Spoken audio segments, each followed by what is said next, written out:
Hello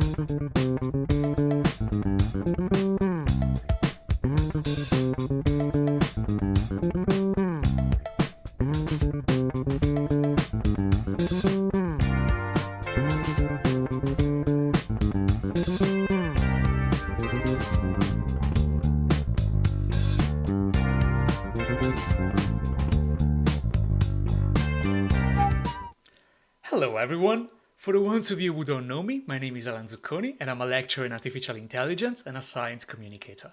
And if this is the first time you're watching, welcome to Gamedev Graveyard. This is the show where we talk about games, prototypes, postmortems and everything that is somehow related to the world of game development. As always, we're going to have a guest tonight. But before I'm introducing the guest, if there is any problem with the audio, please let me know. And as always, you can write, I will never get the right direction of the chat. You can write in the chat, hi Fede. So feel free to, feel free to ask questions or leave comments and I will be more than happy to comment and hopefully to answer to all of them. Now, before we move on to introducing today's guest, I just want to mention that we might talk about mental health, probably depression, probably bipolar disorder. It won't be the focus of the show, but those themes might be mentioned. So usually I always try to have a pretty relaxed, pretty chilled hour or couple of hours for the show. But just so you know, there might be discussion of those topics, so you know if you prefer to watch or not to watch. But it won't be the focus, so maybe you can still stay around for the majority of the time, I hope. Now, with that being said, I just want to give a brief introduction to the guest that we have today. She's Marina Díez. She's a creative designer at 3 Cup Games, and she's also a BAFTA crew member and the ops coordinator for GameSaid, which is a charity that raises money for children charities. And she's also the lead designer of a studio called Je ne sais quoi, working on a game that is really, really nice, and it's actually the one that you've probably seen in the thumbnail. She's also the director of Therapy magazine, which is a magazine for women talking about video games. And this is something pretty unusual in the game industry. So I would be quite interested in chatting with Marina and see what she says about it. Now, with that being said, I think it's time to have Marina on the show. Hi, Marina. How are you doing? Hi. Thank you so much for having me. Oh, it's my pleasure. Don't worry. So, do you want to introduce yourself? Do you want to tell a bit, what you're doing? Did I miss something? Did I miss anything? No, it's amazing, but I can introduce myself a little bit. So, well, as Alan said, I'm Marina Díez. I'm the CEO and creative director at 3 of Cups Games, which is my own games studio. It's an ethical and diverse games studio based in London, UK. And I'm also the operations coordinator for GameSet, which is a charity that helps small and medium-sized charities in the UK. And I'm also the lead designer of Dordogne, the game that we are making at Je ne sais quoi Studios, based in Dordogne, France. And I'm also the founder and director of Therapy magazine, which is a video games magazine based in Spain. And we are basically a magazine just managed by women. But we are at the moment welcoming also other underrepresented genders, such as transgender people, and obviously always welcome, and non-binary people as well. So I think the first question is, how do you manage to do so many things at the same time? What is the trick? I'm not sure. I think it's just like a good organization. Like obviously I have my day job, which is my main job at the moment is GameSaid. But I also work for other projects when I have spare time. It's a word I don't know. yeah, same. So basically, it's kind of a balance between obviously keeping everything organized in my day job and having everything ready in time, and sometimes maybe have everything done before when they expect me to deliver the things, and then to manage the rest also with the help of many people. So it's not like just me in all the projects. Like many people are helping constantly to make everything happen. So when I'm not able to do some stuff, I have other people that help me as well to manage everything. So it's not just me. I wish I had that. But no, I find myself in a rather sort of similar situation because I'm working on, many different jobs, Yeah. you could say, positions, you could say. And I think that what makes it kind of interesting is that when I stop working on one, I'm like, I want to relax. Let me work on something else. So Yeah, yeah, same actually. Like it's really helpful to have something to switch your mind to when you are stuck in some projects. So that kind of keeps me alive. And also many of the projects that I take part of are helping the community in some way, which is my main goal. Apart from making games that help other people, my goal in the games industry as well is to help to make from the games industry a better place for everyone. So that's the great thing about having many projects. That is so much work, but it pays off. that's really nice. So, do you think maybe we can start chatting about Dordogne? So, when Yeah, you sent me the image I used for the thumbnail, I have not heard of the game before. I'm trying to stay away from Twitter as much as I can lately. So, please understandable. don't blame me for that. I'm so not into the loop with what's going on Twitter lately. But I was so impressed by the actual graphics of the game. It's Yeah, such a nice style. And I thought, okay, there's no chance that that is the actual style of the game. It is the actual style of the game. yeah, So, it really is. do you want to talk a bit about Dordogne? Yeah, so Dordogne is the game that we are developing at Tangensequa Studios at the moment. The studio is led by Cédric Babouche, who is an animator and filmmaker, like super experienced. Like he started working in Japan and now he's working on Dordogne as well in the video games industry. And I'm part of that team that's making possible the existence of Dordogne. So Dordogne, it's a game that is based on Dordogne, that it's part of France, that it's in the south, where Bordeaux is kind of more or less close to Spain, that I'm come from. Yeah, and then it's basically a game that talks about spending summers with your grandmother in the countryside and doing wholesome activities and kind of being present and to enjoy yourself. And yeah, that's basically the what's Dordogne about. So of course, I'm the shader guy basically on Twitter, and I'm obsessed with the style of the game because there are so many games that are trying to do watercolors, and Yes. they really don't do it that well. I mean that's a strong statement, but maybe they don't manage to capture. Let's go with that. They Yeah. don't manage to capture how really does it feel to live in a watercolor painting. So can you tell maybe a bit about how the studio ended up deciding for this look? What was the reason behind it? How was it developed? Was he always looking like that, or did he go through iterations of style?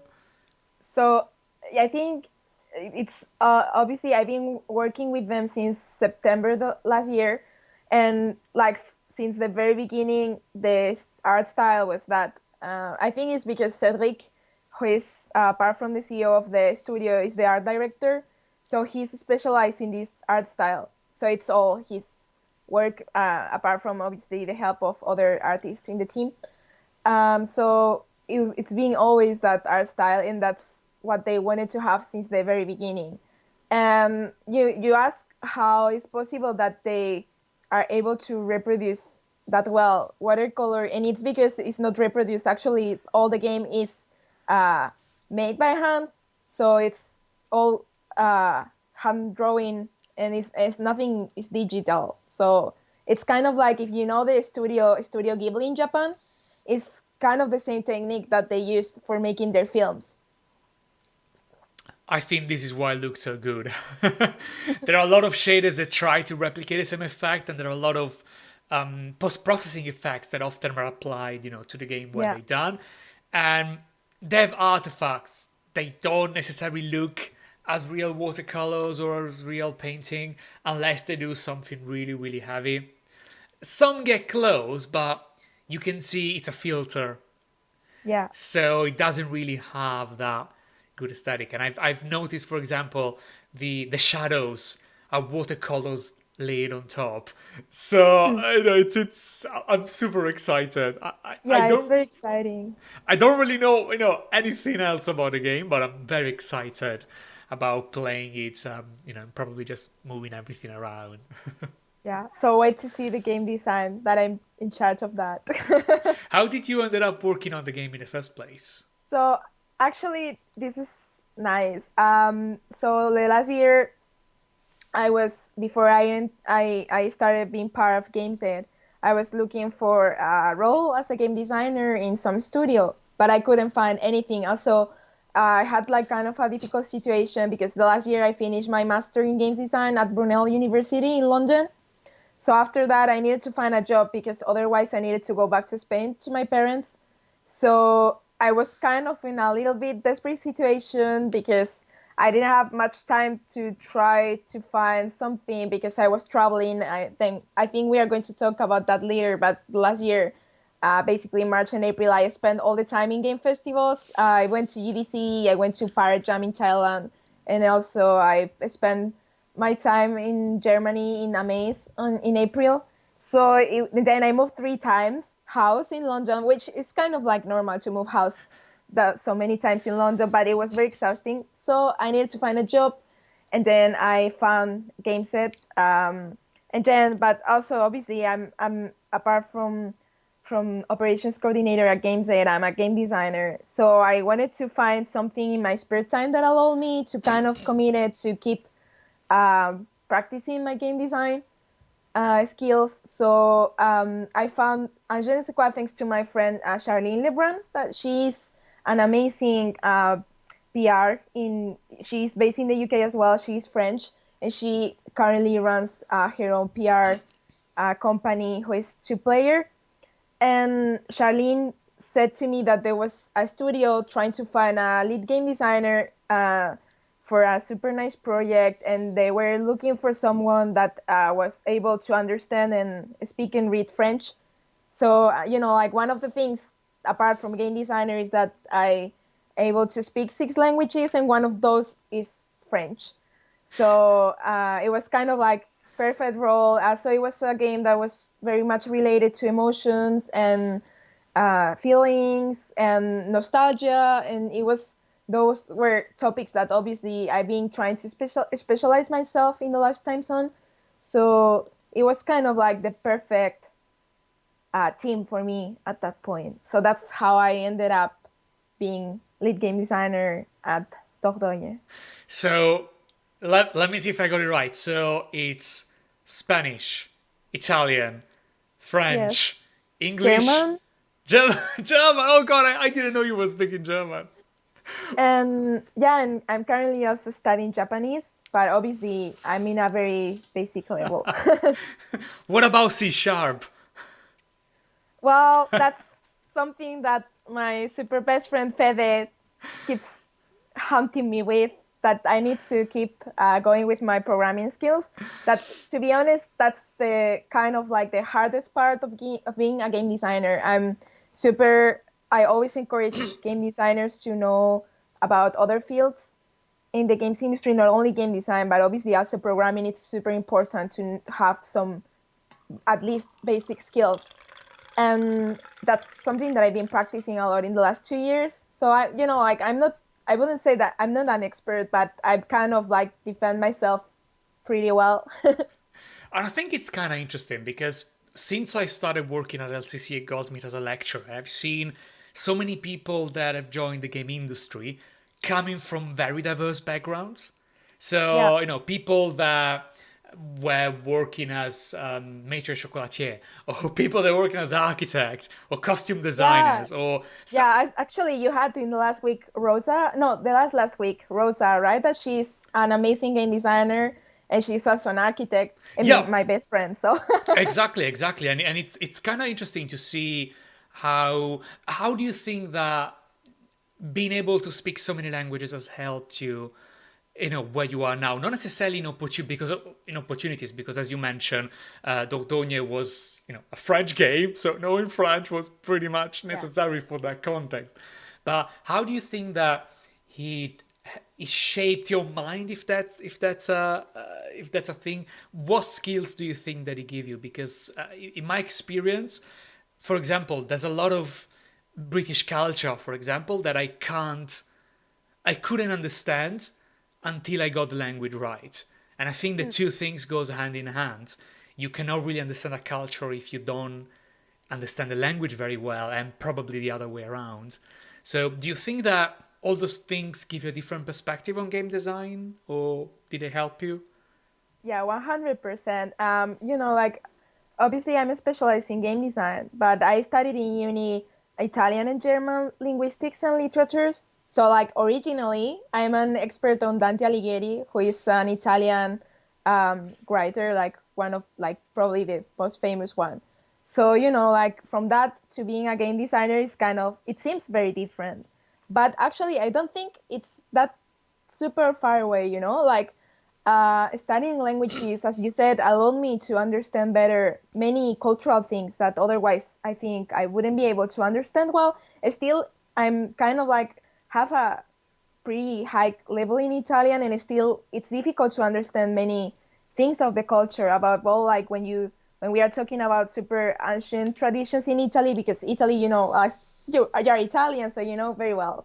It's a country that's very much based on very, very, very old traditions. And even though I know well the language, it's difficult to me to understand that. So imagine if you are not able to speak those languages, that's much harder. And then other thing is that when you speak other languages and you go to that country, and for people it's very nice when you try to talk to them even if you are not perfect. And this is something as well that helped me in game design, surprisingly, like the fact of not being perfect but doing it. It's something that I learned from languages. Like for example, I lived in Italy for 1 year. I lived in Padova, which is a small city close to Venice. And when I arrived there, my Italian level was not bad, but it was not perfect. So it's kind of like the same experience that I got when I moved to London in 2018. I was one of kind of the best students in English in Spain, and I also went to an American school. So theoretically, my English level was nice, but then I arrived there and it was super difficult. Obviously, understanding people in real life in English with people that comes from many different regions of the UK, or even like other countries like Canada or South Africa, or for example, America, that's super different, or Canada. So that willingness of speaking a language, even if you are not perfect, helped me in my game design to make games and to say, like, okay, I'm not perfect. I'm not a game developer yet. I don't know much about how to make a game. And at the very beginning, I thought that game development was about knowing maths very well. And I'm super bad at maths, like horrible. Like I'm able to speak many languages and I'm good at languages and I get languages super quickly. But then when it comes to maths, I just, like I'm super bad. So yeah, so that's the thing that kind of like that not being perfect in languages helped me a lot on game design, and to say, okay, I don't know this, but I'm going to try. And even though I'm not perfect, I'm going to make games. And the first one is not going to be nice, but then I'm going to improve. And then that's how I started, basically. That's a really nice story, and I think that communication is about understanding. Hmm. So it don't necessarily have to be perfect when you speak it into a language. My English is far from perfect. My Italian is far from perfect. But it's not about being perfect. It's about conveying information, and it's about understand and being understood. So as long as both parts understand each other, you don't need to improve on that specific language anymore, unless there's a specific reason for that.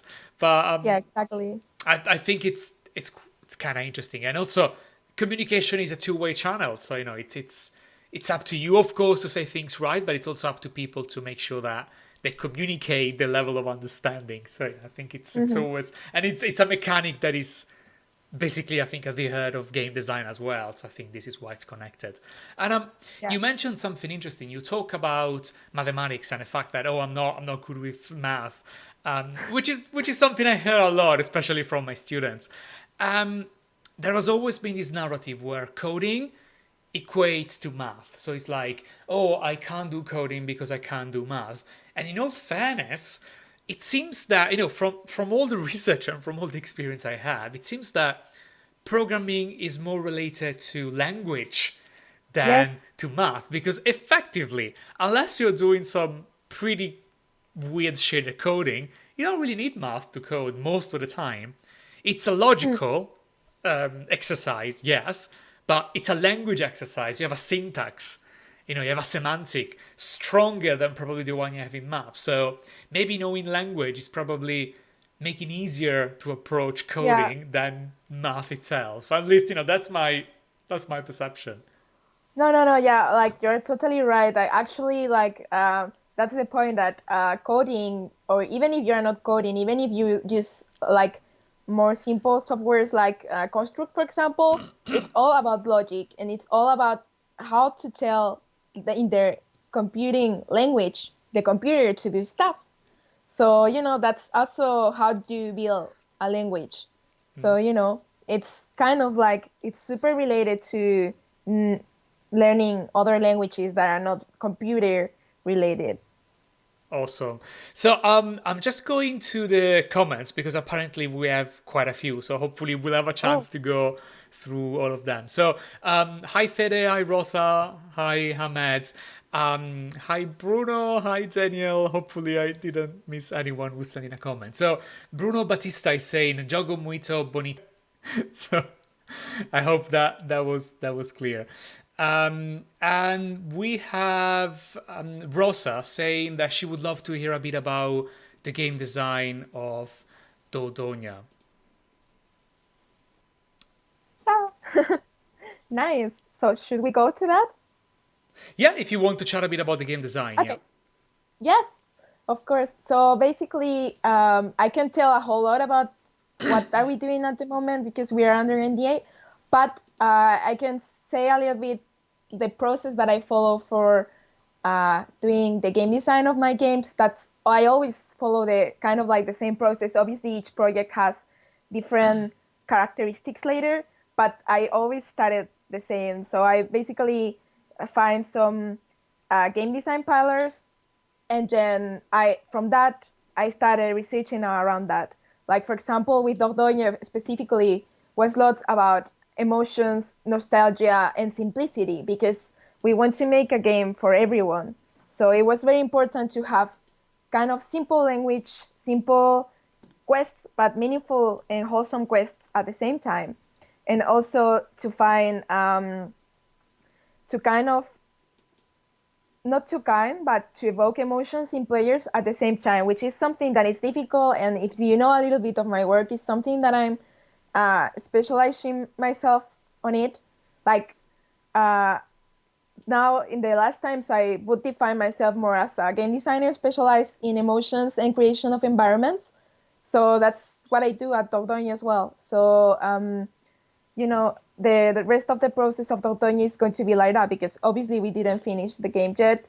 Um, so it's basically taking all the emotions that we want to evoke and to kind of mix the mechanics that are going to evoke those emotions with the story and the rest of like the environment and the art style for making one whole thing, like adding tiny elements. Perfect. So Rosa, I hope these answers the question. So we also have a comment from Fede saying that code is poetry, almost. And as I always said, it's not hard if it doesn't compile. that's my that's my statement that I will be known for.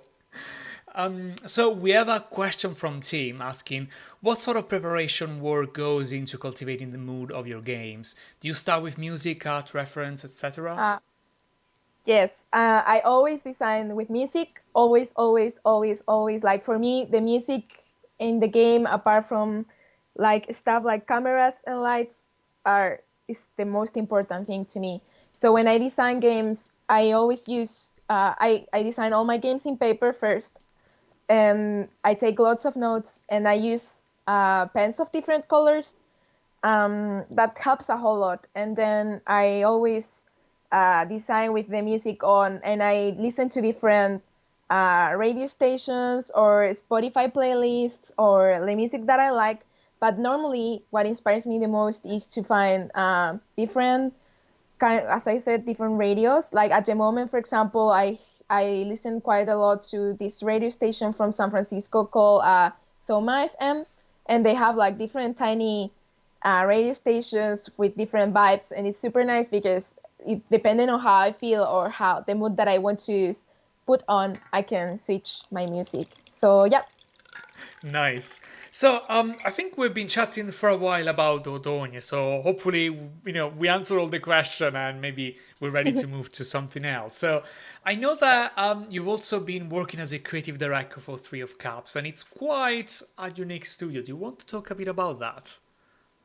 Yes, so basically, Three of Cups Games was born in March this year, and it was kind of a surprise in the sense of like I started um, defining the project that we are working on, which is called Ruru, since the last year, early 2019, and then I kind of gathered together a team like mostly friends that one like believed in the project, that I told the idea and they said, "Oh, that this sounds cool." So, and I asked them, "Would you want to work with me on this and to make it growing?" So then I figured out that obviously for making a game you need money, and then I also figured out after that that for finding funds, I needed to have kind of like a company, because many publishers ask you to have like obviously some legal name to give money to. So that's how Three of Cups was born, and then the name Three of Cups, it was given by Fede. That's is there in the chat, and it's my best friend, and it's also my programmer at Three of Cups. So we did like sort of brainstorming, and Fede came with Three of Cups, which means basically in tarot cards friendship. So it's perfect for this studio because I couldn't have what I have without my friends. So that's perfect.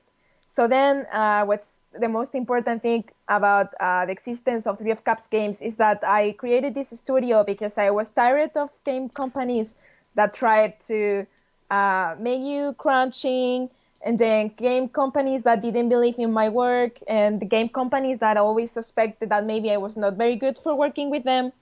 And this is obviously like the most of the time because like obviously sometimes it's because I'm not the right fit, and that's fine, but many other times it's because women and underrepresented genders in the games industry have it super difficult for accessing roles.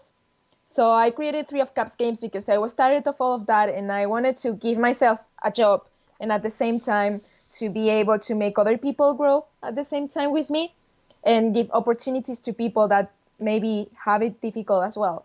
So that's the most important thing about Three of Cups games, that we are an ethical and diverse games studio, and that means that ethical means that we don't crunch, and that we don't compromise the health of our team members because of the production. So I don't care a lot on at least now, like I know that then when you have money in the middle, it sounds kind of unrealistic to say I don't believe in deadlines, but obviously I believe that a game is better made if you have a team that is happy and fulfilled, better than when you have a team that feels miserable, and like if you don't recognize their value.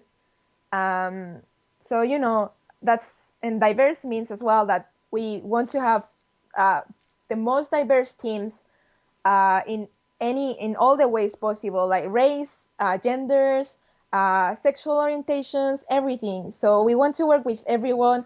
We don't care if you are, I don't know, in Asia or if you are in the US. So if you are good for the project, we want to hear from you. I think this is really refreshing to hear, especially knowing a lot of stories from other people in the game industry.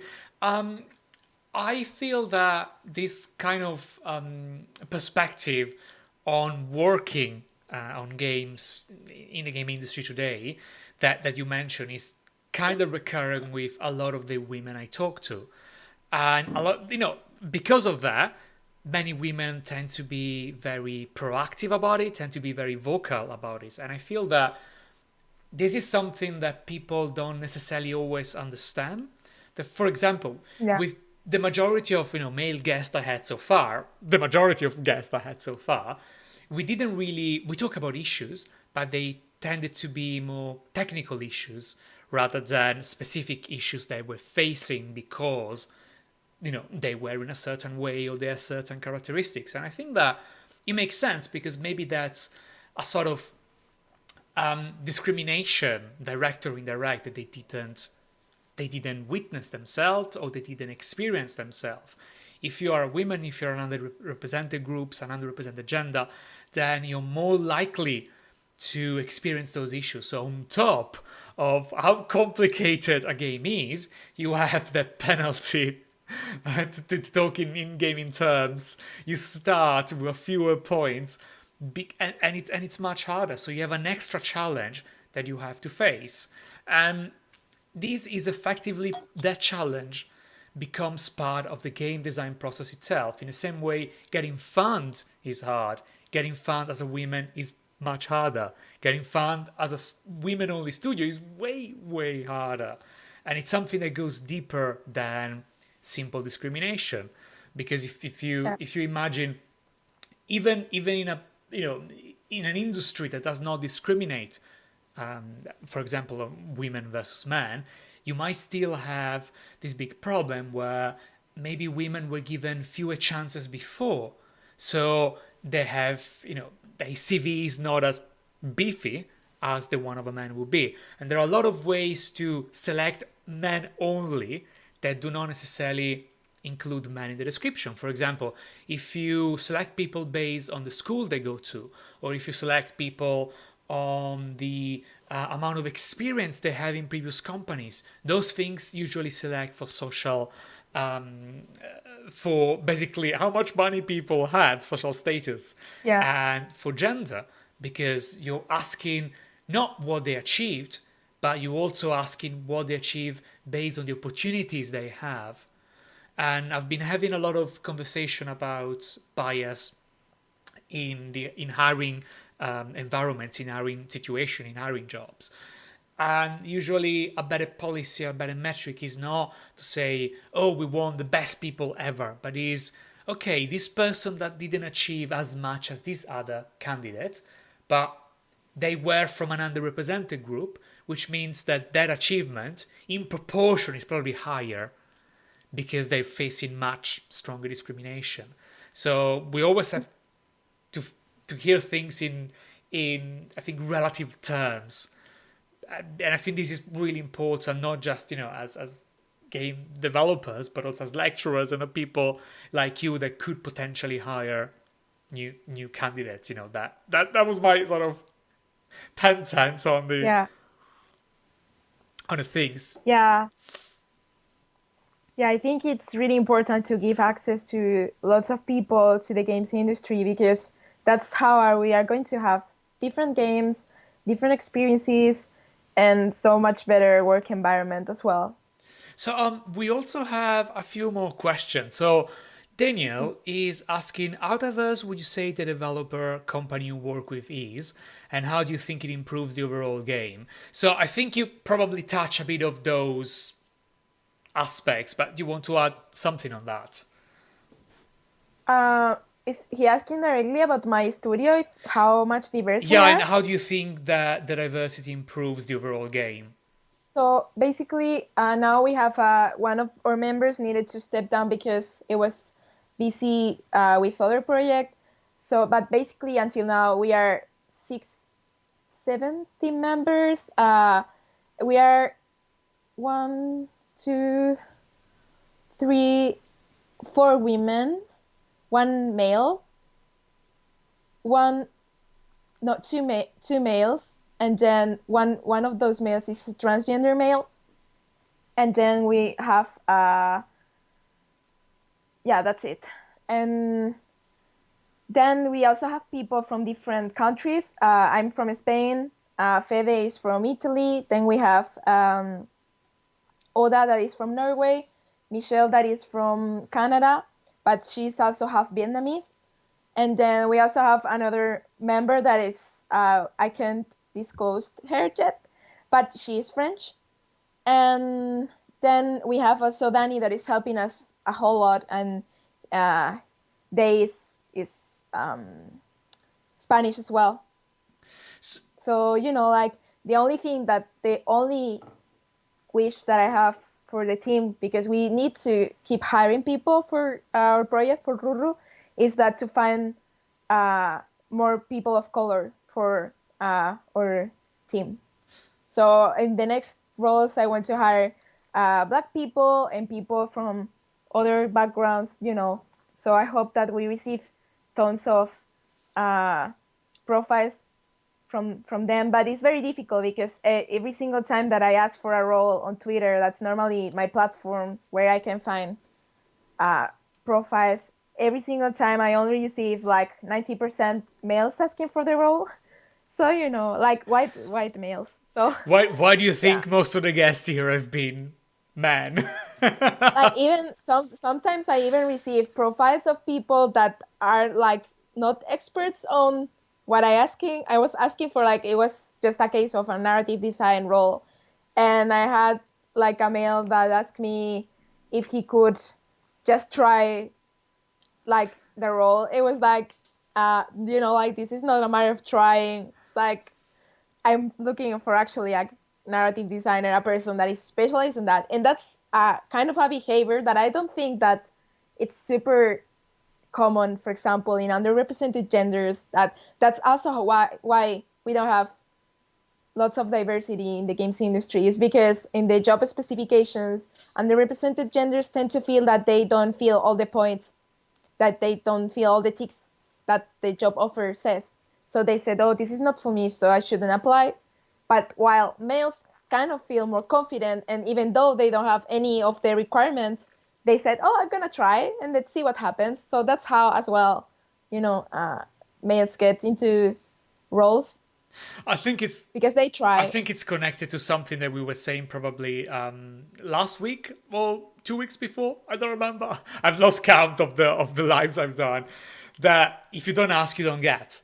So Exactly. sometimes people that feel confident and comfortable with asking, they ask more often, and because of that, they have more chances to have a yes. And it's something that a lot of the Exactly. time women are told not to do. So they just don't get opportunities because they don't ask for it.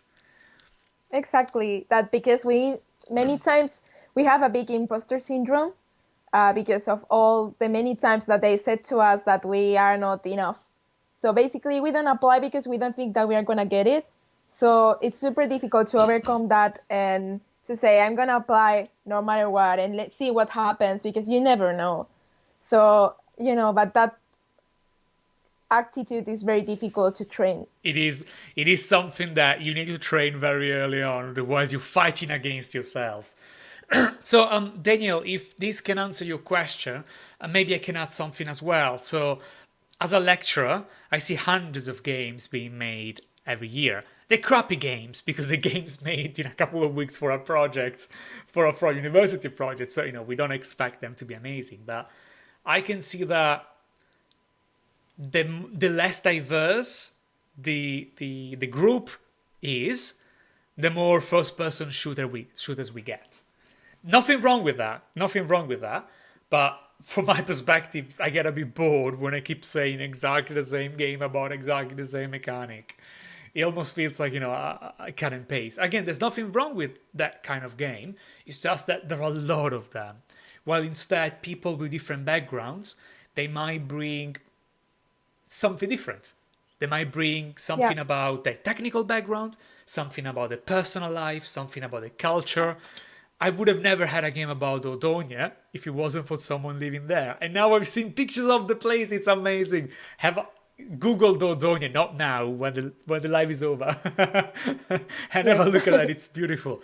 So it's about being able to see different realities that you wouldn't, but also it's about being able to represent those realities correctly. So if I want to write a story of a black woman in Nigeria, a black mother in Nigeria, I I can do it. Can I do it well? Can I do it respectfully and realistically?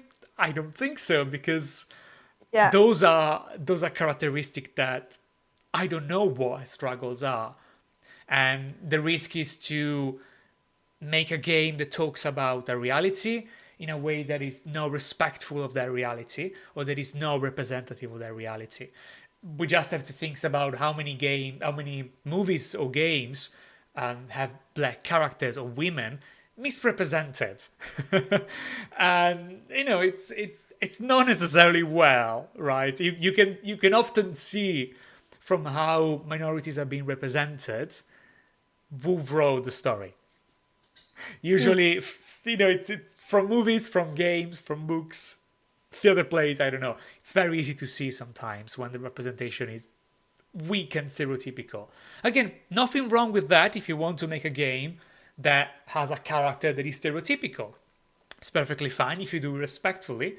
But if that's the only representation you have and you think it's amazing representation, maybe it's not. This is Maybe. my Yeah. my thing. It's true.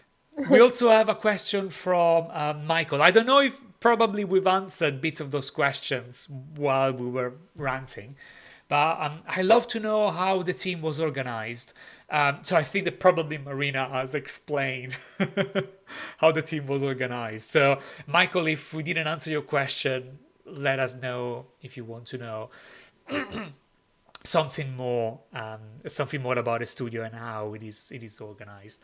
Now, there's something else that we were discussing a couple of days ago while we were rehearsing for the show, and it's the fact that you're basically working in a studio that is ethical, is diverse, he has a lot of stories, and these sort of naturally lead to the ability to maybe talk about things that other games might not talk about, like emotion, and experiments different mechanics, different game mechanics that maybe talk about realities that are not necessarily discussed in other games. And I can see, for example, that on your itch.io page, you have been working on a lot of games. They're all tiny games. They're all tiny short experiences, but they all cover very different topics that we don't often see in other places. For example, you're talking about PTSD, consent, empathy, intimacy, over apologizing, bipolar disorder, all things that tend to be very personal and often not very well covered in other games. So, do you want to talk a bit about those very personal games, very emotional games you've been working on? Yeah. So basically, this making personal games started with the game that you mentioned about bipolar disorder. So basically, my dad is bipolar, and for me, that was kind of like a big shock when it happened because my dad and I had like a very close relationship. So this, when the crisis started, it made him a completely different person. So, like, because bipolar is not just bipolar, it comes also like with other issues, like, for example, depression and other more serious issues. So that was a kind of a shock, and that impacted my life a whole lot in the following years. And now my dad is an amazing person, and he's doing well. But obviously, how he sees the world and how he build relationships is very influenced by this fact of bipolar.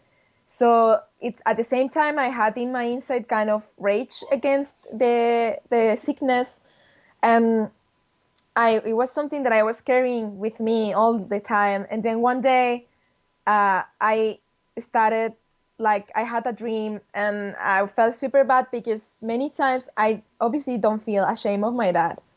But when I was a kid, I was all the time constantly asking myself why my dad couldn't be like the other dads. Like my dad, for example, couldn't do many things. Like he spent many times in bed just looking at the ceiling because he was very depressed. So for me, that was a shock. And when you're a kid, you don't understand that. And sometimes also like I feel kind of ashamed as a kid because he normally like he could say like we call it weird stuff, right? Like um, so I was tired of feeling like that, and I was ashamed of myself for feeling like that.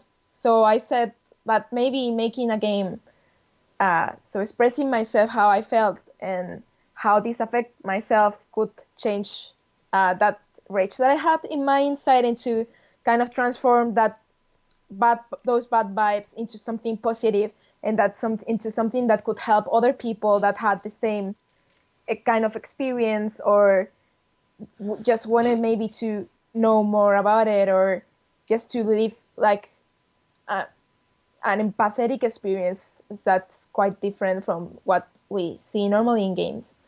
So that's how I started making emotional games. And then from that, I went to other kind of games. Like, for example, the last year when I was traveling a lot, I started this kind of challenge of making a game every 2 weeks. So that's how I started making the games that you mentioned before: consent, empathy, intimacy. And then from that, it born the Discord server that I also uh, manage. That is the Discord server for depths of personal games that I don't have many time at the moment for paying attention to it. But when I started that, it was super nice, and we also organized the emotional game jam. That is something that I hope that I can start uh, organizing again in September. So yeah, so that's how this personal games thing started. I think the story about your dad, it was quite powerful. I've actually heard it before when you were giving a talk. I Yeah, think a Goldsmith maybe, if I remember yeah, correctly. it's the library night. Probably, It yeah. was amazing. And I feel it was very powerful because I know in my family I had similar issues to the one that you experienced, and my story wasn't as positive as yours, unfortunately. Mhm. And I'm thinking about, in a way, how lucky you have been to manage to build such a strong relationship, and how I think how touching the your game was, and this is something that might not be obvious. When you see a Bitsy game looks like crap. They're really bad. Yeah, But that is not the point of Bitsy game. They look like that for one reason, because the content of the game is not bloody photorealism. The content of the game is exactly. the story you write on top of it. So everything else has to be in the background. You don't need to be distracted by the graphics or the game mechanics because that is not important. It's a way to have an interactive book, if you want, an interactive storytelling, an Yeah. interactive series of tweets, if that makes sense. And and because you interact with it, it makes you a bit more personal. It gives you a bit more agency through the story. So it makes you feel a bit more connected than just reading it. You can read it at your own pace because you can advance the game at your own pace. So if people haven't, I would suggest to play some of those games because I think that they manage quite well to capture the experiences that you were having and the emotions and the sort of the changes in thinking that that you were having. While I was playing some of those games and I was recording some of this footage, I thought, oh my god, those things are very, very personal. Those are things I wouldn't necessarily be comfortable sharing sometimes, even with friends. So imagine sharing them with the internet, the worst. So, how do you cope with the fact that you're talking so openly, so candidly about yourself, about what's going on in your life sometimes, about your worries, about your families, about your story, and putting that on the internet? How does that make you feel? Is it repairing? Is he oversharing? How do you cope with that? I think like for me, it's kind of that I feel that I wish that someone would share these stories with me for me to feel less alone at times. So I'm kind of like doing the same work that I would like in the past to other people uh, did for me. So you ask me how I cope with that. So for example, like I think the strongest experience that I had as a game developer making a difficult game was with PTSD. That PTSD basically was my final project with my master at Brunel the last year, and I spent since April when I came back from my trips until September developing the prototype, and it was very, very, very hard. So it was very hard because it's stuff that happens to me, and that like all the stuff that you can see in PTSD, like the heartbeat racing or the train station. There's the second scene in PTSD, and that you feel you're gonna die. Is something that happened to me all the time, and that it was very difficult to manage all my anxiety and my PTSD, my flashbacks and all that stuff. So basically, when I made PTSD, it was devastating. Like I spent months feeling very sick after that. Um, Not only because of that, also because I had a kind of complicated period in my life last year, but like that had uh, lots of influence on how I felt. And but at the same time, while I was making PTSD, I also was talking to my therapist, so that helped a whole lot on how to manage all kind of like the shit that was coming up for making that game.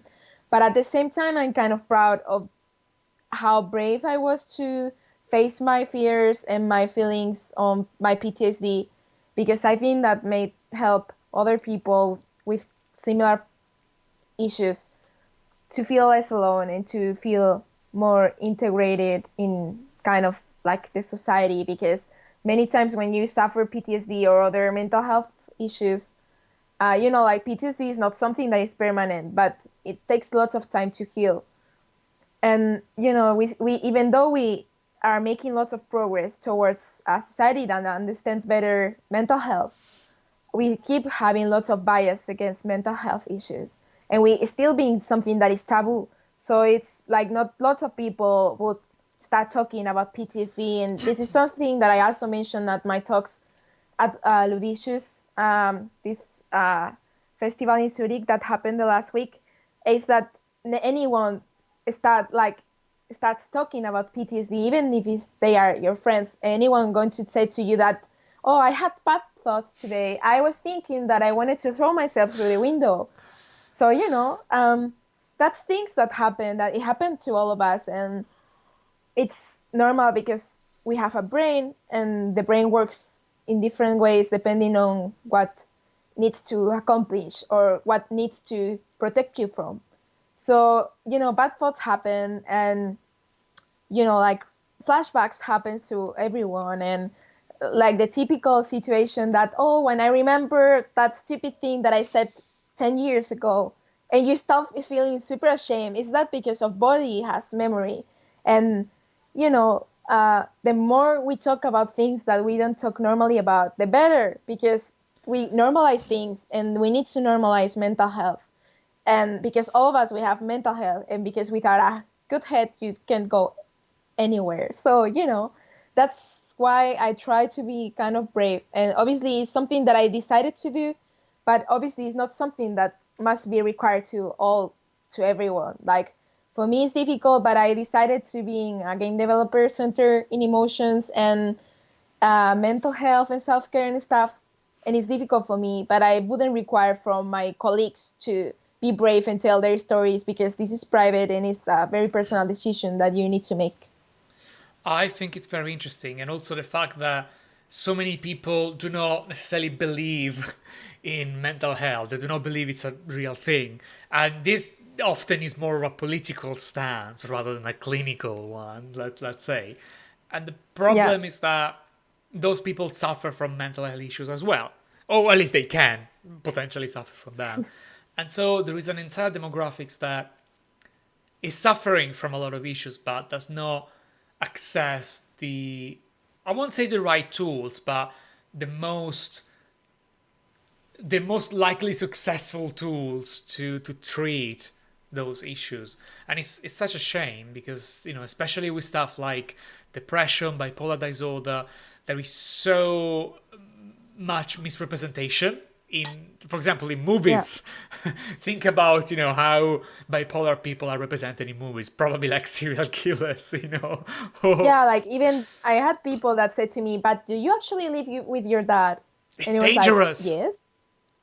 Yeah, it's like my dad is the most sensitive person that I met in my life. Like he's just a pillow of tears and good feelings. So, like the thing is that people and society made us think that first, many people mistake bipolar with schizophrenia, which is kind of similar, but it's very different at the same time.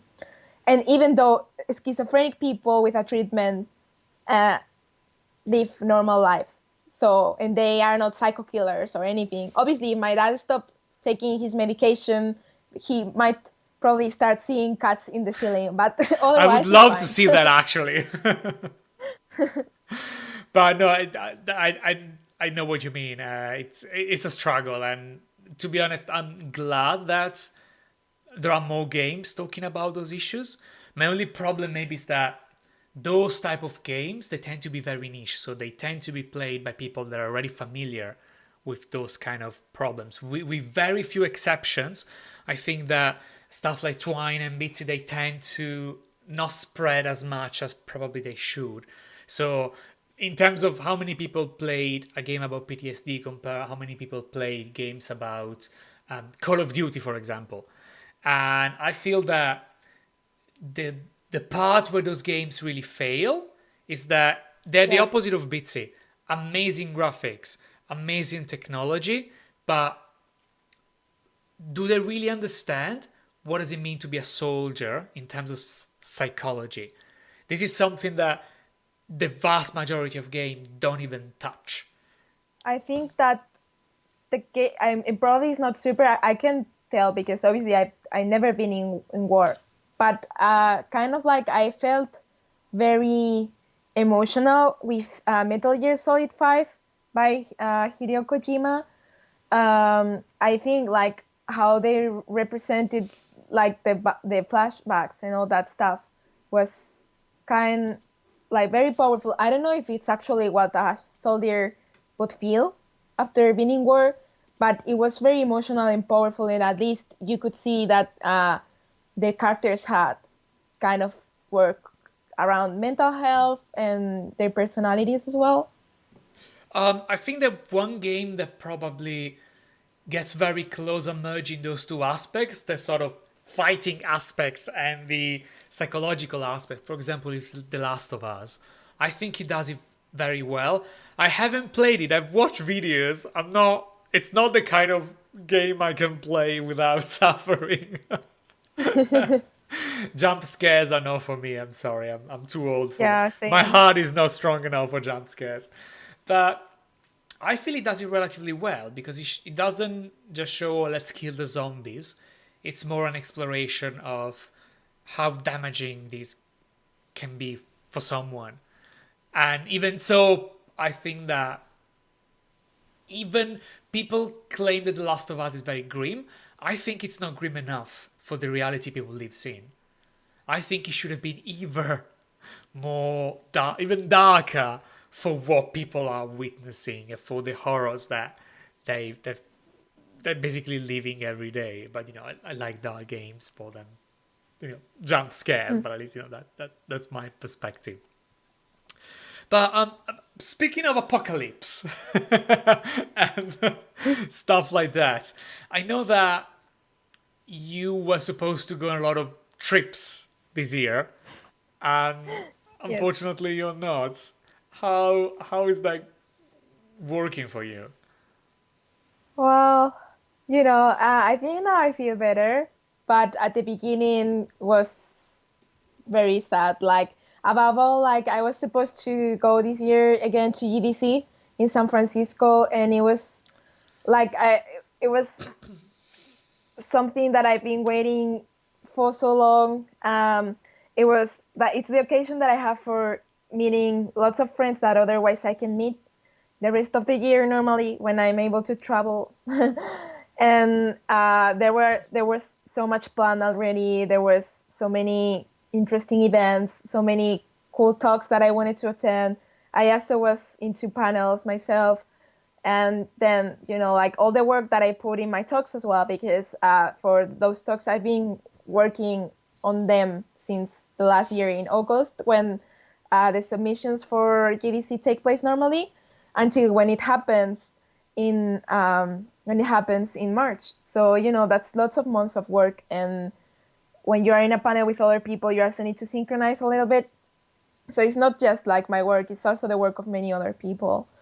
And that's how it started. Then I also was supposed to go to a maze in Berlin in April, and I also was supposed to go to Zurich to Ludicious, and I was supposed to go as well to another event that it's happening in the next month in Canada, and I also was supposed to go to Playtopia in South Africa in December, and nothing is happening. So, and also EGX in London, that I was part of 3 panels there. So, but in the other side, for taking something positive about it, is that for me sometimes it's difficult to stop a little bit, because I'm a quite active person, as you could tell. So this kind of this pandemic made me able to rest and to stay at home for a little bit, because normally I only stay at home in the weekend for sleeping, but I never at home lots of time. So like this was a time for reading that's been so long since I couldn't read for hours, and thanks to the lockdown I was able to just sit down in my balcony in London and to read so many interesting books that I read in the last couple of months, and then to talk to friends that I lost a little bit contact with, and then to also put effort and love into my projects in my games studio. And that all of that takes time, and if you are traveling all the time, it's complicated to manage everything. It, So like, yeah. it is very complicated. I think I've said this on another live stream, but a few years ago, I was super hot when it comes to events. I was doing all the events, and in 1 year, I've done probably 40 or more than 40. So basically, every week, I had an event. They weren't all overseas, thankfully, but it was too much for me. I'm not made for travel. So I know how stressful this actually is. Now, I have conflicted opinions, let's go with that, about GDC, because GDC is in America. America is not the nicest place. Let's go with that. In fact, for example, Rami Ismail is often talking about how people are rejected from GDC because maybe they come from countries that America is not in a good relationship with, especially now. So a lot of people, especially from the countries that have a prevalence of Muslim faith, they're often not allowed to go to GDC, and this is happening constantly, and is reinforcing the problem. The biggest, the most important conference about video games in the world, well, about game development, even worse, in the game, is inaccessible to the people that need it the most, to the people that come from country that really would benefit from having more exposure. Well, they can't come. So I hope that GDC will take this opportunity to invite more people from those countries and those places and those realities that would otherwise not been able to attend. Because yes, I know the GDC often is sponsoring people to come, but what about disabled people that cannot physically travel, or that would be really demanding for them to travel? So there's a lot of realities that GDC does not represent because it's in America and because it's so large. And I hope that this is the opportunity for them to include those realities, because definitely I don't have hopes that America will improve anytime soon. So I don't have hopes that people that cannot visit America at GDC will be able to do it next year. I really doubt that that is the case. So I hope this Yeah. will give a chance to things like GDC to include a bit more diversity, which is very much needed, I guess. Yeah, 100%. Like many people hope that GDC takes place or in another country that makes possible for peeps from countries like, as you mentioned, like for example, Pakistan or Iran. It's very difficult for them to get to GDC. Like not difficult, impossible. So, like we are losing many voices in the games industry for things like this. And like also you would say, but yeah, you're going to GDC, and it's true. But at the same time, it's kind of like it's your opportunity to see some friends, and as a taking part of that, I think we are also able to kind of try to um, raise our voices against the problem. So it's a complicated topic, but I really wish that GDC would happen in another country and to have many peeps from many different countries to be able to attend, to have all of those voices. And also, like as you mentioned, something super important, like disabled people. At the moment, the good thing about lockdowns and the coronavirus happening is that many events went online, which is so cool for people that normally can attend those events. But at the same time, you're still losing the experience of being with everyone there. So, like I don't know where the solution is. I don't have the key right now, but I hope that we work, all of us together, towards a scenario with where all these people that can travel to events right now are able to be part of the community as well, and their voices heard and included in the industry. So we were chatting a few minutes ago about writing basically narrative games to express emotions, and Daniel had questions about that, and he's asking, how do you approach game design when trying to express an emotion or a feeling in game mechanics instead of narratively? So yeah, I explained a little bit of that. It's basically I follow this methodology that it's explained by Robin Haneke and other authors in this paper called Mechanics, Dynamics, and Aesthetics. It's a framework for kind of working on emotional game design. And so when I need to evoke an emotion in a player, I don't draft first the game mechanics. The first thing that I do is to think about the emotions that I want to evoke in the player.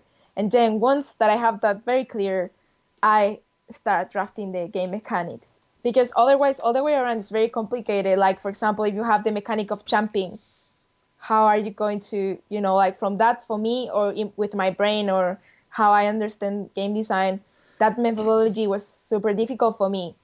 So I kind of try to find my own voice in doing game design. So for now, the method that I've been using is that taking the emotions that I want to evoke in the game and then defining the game mechanics in base of that. Awesome. So, Marina, there's a question that I keep asking to all of the guests. So, I will ask it to you as well. How many versions of Unity do you have installed on your machine? So right now I just have one, and it's because Fede and helped me because one day I was trying to start Unity that takes ages to start. So like first when you are going to make a game, you need to reserve 1 hour before just for Open Unity in your laptop. So then I was doing that, and then Unity was kind of doing crazy stuff, and at that point I had like kind of 5 or 6 Unity versions installed in my computer, and this was like 3 months ago maybe. So then, like I was panicking. I was like, Fede, who is the wizard of Unity, I asked him like, Fede, what should I do? I don't know what's happening. Like, we were working in Ruru and other stuff and other projects, and everything seemed broken. So, like panic, maximum panic, because it seemed also like the savings were disappearing. So it was madness that day. So that day I decided to just uninstall all Unity versions, because just in case that something was, like clicking badly with the Unity version that I was trying to use. So at the moment, just one, but I'm normally one of these people that keeps accumulating Unity versions in the laptop like over the time. It's Unity, so I guess this fits the Unity story of how the user case of how you use it. So we have a comment from Rosa saying that she's suggesting to read Deep Games by Doris Rush. It's about using system design to express human experiences. So this was related to the question that we had um, before. And she's mentioning that she also gave a talk about it if you don't want to buy the book.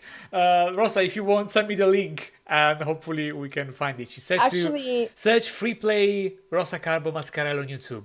So search that at some point. actually, just wanted to say that that talk by Rosa is super amazing, and I highly recommend to watch it and also to watch all the TikToks that Rosa is making at the moment. Like they are brilliant work, like they are high quality games industry content. So I encourage all the viewers to watch that. And also the book that Rosa mentioned, Making Deep Games. It's a book that I read the last year by because he recommended it to me, and it was like an amazing discovery because I never thought before that it was kind of a book oriented towards making deep games, which is the kind of games that I actually try to make. And some like maybe you think that well that's not for me, but I think like in the bottom we all try to make deep games, even though are like platform games or any kind of genre, you know. So I really encourage everyone to read that book. It's fantastic. We also had a question from Harrison Carrascaro. I hope I pronounce your last name correctly. It's always a struggle. I think he joined late and is asking, I see you are a Spanish speaker, right? Where are you from? I'm from Madrid, the capital of Spain. Harrison, if you look back at the stream, Marina is, she's actually speaking six languages, five, six. I forgot, I lost count. Six. And we also had Rosa on our previous episodes, and she's a Spanish speaker as well. So if that's your language and you want to check that, have a look. Marina, thank you so much for joining me tonight. I think it was a really nice chat, and we touched a lot of Thank you so much. our serious topics, but I think that we've done it in a nice way. I hope that people will agree. So for the ones of you who are still around, don't leave. I'm introducing the next guest in a few minutes. But with that being said, Marina, thank you so much for being here tonight, and hopefully we can chat Thank again you. soon. Thank you. Bye, everyone. Thank you. Thank you. So, as you know, every week we have a guest. So, I think it's time to introduce the next one, the one for next week. She is going to be Holly Pickering. She's a narrative designer and a writer and art director. She has worked on quite a few games, including Surgeon Simulator 2, which I'm super excited about. I love the first one, so I'm kind of interesting to see what she did on that game and what is feeling about it. She also had quite a big role on the Bradwell conspiracy, and she worked on Ether 1, and she also did a bit of work on the Lego franchise. I'm obsessed with Lego, so I really can't wait to talk to her about it. So, stay tuned next week. We will have a chat with Ollie Pickering. And with that said, as always, I want to thank not just the people that are watching the show tonight, but also all the people that are making this show possible by supporting me on Patreon. If you don't know, I've write quite a lot of tutorials. I used to write once a week. Now I probably write a couple of months. But they're worth it, I promise. So if you're interested in shader coding, programming, AI, game development, coding, C#, so every now and then a bit of Python, you can find the link on my Patreon. Oh, here on the side. I post articles that eventually they become available to everyone, but if you want to download the code, usually that is available only through Patreon, and you can get early access to some of the content that you would otherwise have to wait weeks or months for that. I'm actually working on tutorials right now. I know that with all those lives, people are a bit concerned I'm not making tutorials. I am making tutorials, don't worry. I always am working on something. Right now, the next tutorial would be about inverse kinematics in 3D for animal legs. This is something that I've been hinting for quite a long time, so I'm really excited to finally start pushing that. There have been quite a few people posting tutorials about spider legs and animal legs. I was a bit late, but hopefully you won't be disappointed. I know that a lot of people are following me for inverse kinematic stuff, so I promise that will be good. That will be good. You have to wait a bit longer, but hopefully it's exactly what you've been waiting for.